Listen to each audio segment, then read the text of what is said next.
Hi everyone, welcome back to another video. Now in today's video we're going to look at this 5 red lineup. Now I think if you can get to the point where you can start to clear this 5 red lineup, you'll really improve your brake building. It'll give you much better control around this pink and black spot, which is what you need for building bigger brakes in frames. So as you can see, I've got the head cam on, I've got a camera there, I've got another camera over here, and we'll have a good look at how I complete this exercise.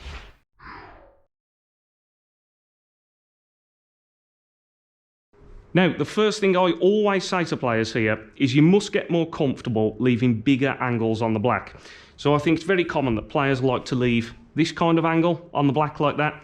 So if I was to get down to this is a little bit of an angle so I can get to reds, but it's not enough of an angle to make it easy to get to the next red. Now, I totally understand that because players want the pot on the black to feel more comfortable, but I'm always saying that it's much harder when you've only got those tiny angles to maneuver the white to the next red. So if you can leave a bit more of an angle, maybe things like this kind of thing. Now this is leaving me a much better angle on the black so that I can maneuver the white into position. And in this video I'm going to talk about how to control the white. So let's have a look. So if I start on this first red, so I'm going to play a little screw back here, almost trying to leave the white about where it is now, and that should leave me a good shot on the black. So I've already decided that, my mind is now clear. Just pop this red with a little bit of screw. So I walk into the shot, do my feathers, check my aiming, nice smooth back swing, play the shot and keep still. Okay, so that's the first shot completed. Now, see this angle on the black? So this is actually quite a nice angle to get the white onto the next red. Now, the problem here, if I just get down to this shot and I play middle of the white, so if I pop this ball and I'm just right in the middle, the problem is the white is going to bounce off the black and it's going to come back up somewhere like this line. Now the problem with that is obviously I'm too close to these reds, so I need to get the white to come off a bit wide. Now most people think, okay, I'll hit below centre on the white and play a bit of a stun. Professional players here are going to use a little bit of left-hand side because I know the white's coming off straight, so if I use a bit of left-hand side, I can bring the cue ball off in this direction. So let's have a look. So I'm kind of there on the cue ball, bit of left, drop it in, and then when that black rolls in, you see that the white has come off nice and wide. It hasn't landed too close to the reds, leaving me a nice position to continue this break. So let's have a look at the next one.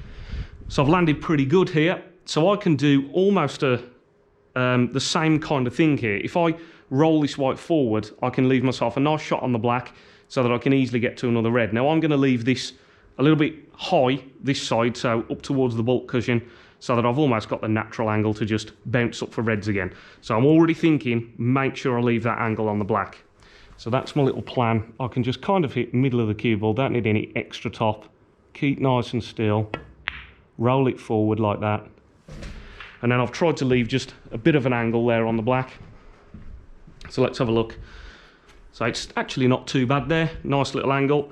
So again, I'm going to come off this cushion, bouncing up to this red. So you can see the importance of leaving these angles here. So this one is not quite pure topspin, because if I do pure topspin, I'm worried that the white will manage to get too far over here and come over here. So if I come just a bit further down, it's going to mean that the white will just stay a little bit closer to this next red. So let's try and get that right. So not pure top, keep still. And then you see the way the white has just come more up the centre of the table. Actually hit that shot a fraction hard. It's always trickier when I'm trying to talk through every shot here. But okay, so we've got a nice shot on the red. We've left it a bit more angle than we wanted. So I can actually play it in the same way that I played the black. If I just pop this ball, let it come off this cushion, a little bit of left-hand side to make sure it stays away from the black. So let's play this shot, drop it in, keep still. So they're only delicate little shots, but that little bit of side just helped keep me away from the black. Now this angle on the black is lovely. I've got a choice here. I can either hit kind of middle ballish with a trace of left-hand side to make it come wide this way, or I can play topspin on the white and bring it up this way. Now I always say to people, if you can play a shot that doesn't involve timing, that's always easier because you only then just judge in power. So if I've got to judge a stun shot with that little flicker side, it's a little bit more difficult because I'm putting stun, so I could get the height wrong or the speed. So those two things can make the shot go wrong. Whereas if I play the topspin shot, all I've got to judge is the speed.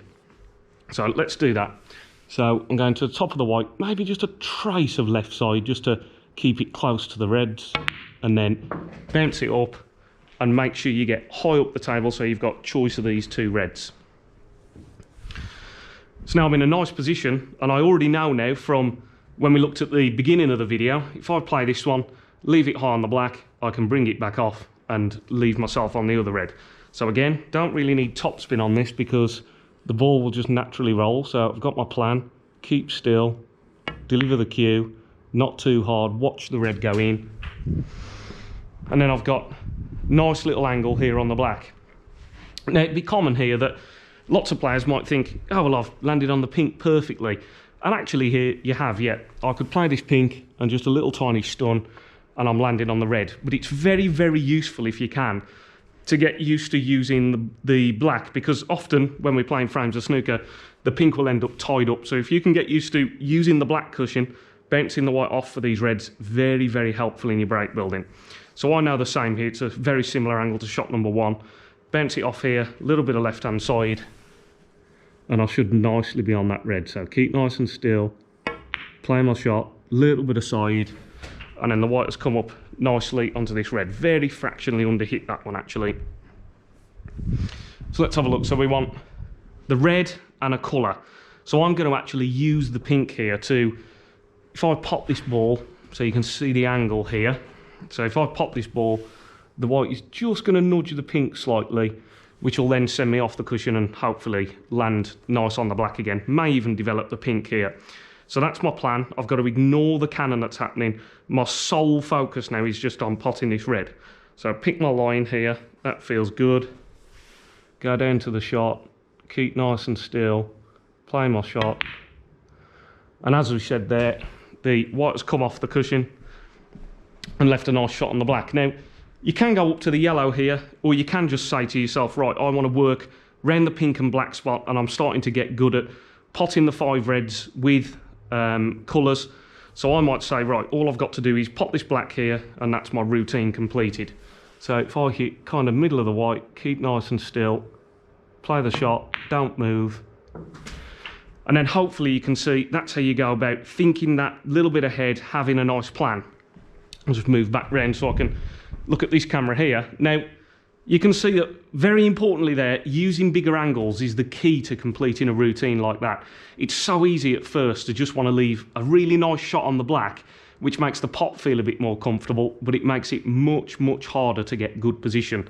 So just as a quick example there, as soon as if I've got this kind of shot, so very, you know, almost straight away, we're in a bit of trouble here. I can't manoeuvre the cue ball. If I try and come back my side, so that kind of shot, it's very easy to get stuck on that black cushion because there's not enough angle to manoeuvre the cue ball. So you can very quickly see the danger of those angles when they're too straight. I totally get it, it makes the pot feel more comfortable, but you have to get out your comfort zone so that you can build those bigger breaks, leaving bigger angles. So, as always, everybody, I really hope you found this video useful. If you did, remember to give it a like. If you're new to this channel and you haven't subscribed, please consider subscribing. That just really helps me to keep all this content coming regularly. For anyone that's interested in any personal one-to-one training sessions, feel free to have a look in the description box below. All my details are there. Have a look at my website, contact me on WhatsApp, email, and I'd love to help you personally with your game. And as always, thanks a lot for watching, everybody. I'll catch you in the next one. Cheers.